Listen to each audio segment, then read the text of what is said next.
चलिए, हमारे साथ दिल्ली से हमारे सहयोगी चरण सिंह शेरावत जुड़े हुए हैं और साथ ही पटना से रजनीश भी जुड़े हुए हैं। सबसे पहले चरण, आपसे सवाल कि इस हत्या को लेकर दिल्ली पुलिस का कोई बयान आया है और क्या कुछ कार्रवाई दिल्ली पुलिस की तरफ से की गई है? जी बिल्कुल, अभी दिल्ली पुलिस की बात करें तो दिल्ली पुलिस ने चुप्पी बांधे हुए है और पुलिस ने कार्रवाई तो की है और आरोपी को भी, नीरज को गिरफ्तार कर लिया है। जाफरपुर कला से गिरफ्तार किया। कई दिनों से आरोपी जो है वो छिपा हुआ था वारदात के बाद, जिसके बाद पुलिस ने अपने मुखबिरों को भी इलाके में लगा रखा था और गुप्त सूचना मिलने पर आरोपी नीरज को गिरफ्तार कर लिया गया है। और ये जो मामला है 2 दिन पुराना मामला है, जब पांडव और किशन दोनों पार्टी कर रहे थे और उत्तम नगर में रहते थे और जाफरपुर जाकर पार्टी कर रहे थे।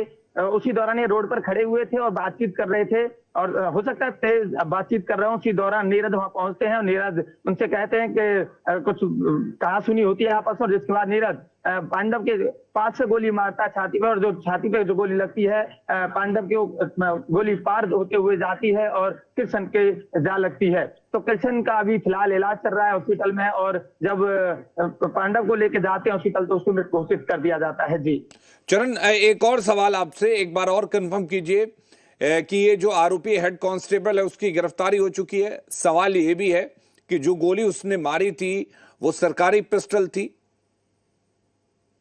जी बिल्कुल, इसका अभी कंफर्म नहीं कह सकते कि पिस्टल कौन सी थी, क्योंकि उस दौरान जब गोली मारी थी तो नीरज ड्यूटी पर नहीं था और छुट्टी पर था उस टाइम पर, जिस टाइम पे उसने गोली मारी थी। लेकिन जब हमने पुलिस से बातचीत की तो पहले पुलिस ने कुछ बताने से इनकार कर दिया था, लेकिन अभी जब बात हुई तो उनका कहना यह है कि आरोपी को गिरफ्तार कर लिया गया है। कई दिनों से आरोपी फरार चल रहा था, उसे ढूंढने की कोशिश की जा रही थी और फिलहाल उसे गिरफ्तार कर लिया गया है। जी, एफआईआर दर्ज की गई होगी। एफआईआर में क्या ये मेंशन है कि सरकारी पिस्टल थी जो उसको दी गई थी, या उसने किसी अवैध असलाह का इस्तेमाल किया, या उसकी अपनी पिस्टल थी? कुछ भी इस तरह की कोई जिक्र किया गया है?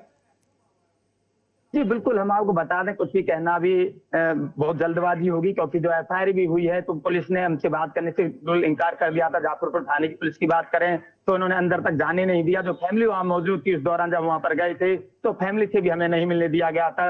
हालांकि उसके बाद फैमिली जब अपने घर उत्तम नगर पहुंची थी तो उसके बाद उनसे बातचीत हो पाई, जिसके बाद उन्होंने पूरी बात बताई। और कृष्ण से जब मुलाकात हुई तो कृष्ण ने बताया कि दोनों बातचीत कर रहे थे पार्टी के बाद रोड पर खड़े होकर के। उसी दौरान नीरज वहां आया और आने के बाद बहसबाजी की, और बहसबाजी होने के बाद वो पिस्टल लेकर के आया और आते ही सीधे उसकी पांडव की छाती में गोली मारी और छाती से पार होती हुई गोली कृष्ण के जा लगी और कृष्ण फिलहाल घायल है और उसका हॉस्पिटल में इलाज चल रहा है। जी चरण, एक बार जरा बताइए कि उस वक्त हुआ क्या था? परिजन क्या कह रहे हैं कि आखिर ऐसी नौबत क्या आ गई थी जो नीरज नाम के इस हेड कांस्टेबल ने अपनी पिस्टल निकाली और सीधे गोली दाग दी? वो भी एकदम करीब से गोली मारी गई। गोली इस तरीके से मारी गई कि एक शख्स को भेदते हुए वो गोली पीछे बैठे दूसरे शख्स को लग गई। एग्जैक्ट हुआ क्या था? ऐसी नौबत कैसे आई?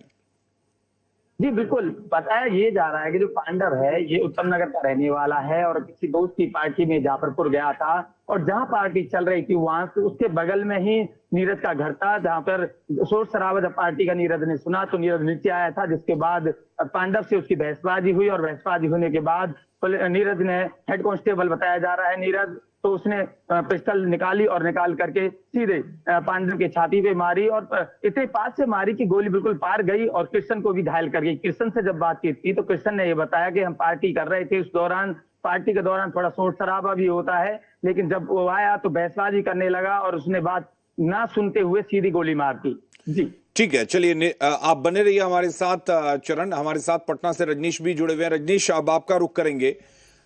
बिहार के एक शख्स की हत्या कर दी जाती है राजधानी दिल्ली में। जाहिर सी बात है कि दिल्ली में बीजेपी की सरकार है, दिल्ली पुलिस भी केंद्र सरकार के अधीन आती है, तो यहां पटना में राजनीति होना लाजमी है। किस तरह के आरोप विपक्ष की तरफ से लगाए जा रहे हैं और क्या उन आरोपों पर बीजेपी कुछ कहने की स्थिति में है? देखिए, बेहद गंभीर जो ये मामला है वो सामने आया है और जाहिर तौर पे ये चिंताजनक स्थिति है और इसको लेकर तमाम नेता अपने तरीके से इस पर दुख जता रहे हैं।